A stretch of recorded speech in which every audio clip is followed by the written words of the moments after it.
অপরিকল্পিত বালি উত্তোলনের ফলে হাঞ্চর রক্ষাবাদ, যেটা হাঞ্চরের মানুষের যে আশা ভরসার প্রতীক, সেই বাঁধ ধসে যাওয়ার কারণে হাঞ্চর যে ক্ষতিগ্রস্ত হওয়ার হুমকির মুখে পড়েছে।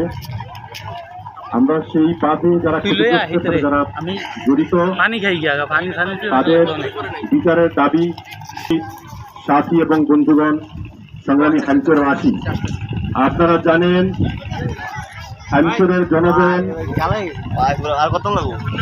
দীর্ঘ 40 বছর সেই 1900 হাঞ্চরের এই অঞ্চলের আপামার জনগণের অভিসংবাদিত নেতা জননেতা আব্দুল্লাহ সরকারের নেতৃত্বে জাতীয় সংসদ থেকে শুরু করে ওই রাশিয়ান এক্সপার্ট থেকে শুরু করে নানা স্তরে এই আন্দোলনের একটা প্রেক্ষাপট তৈরি হয়েছিল।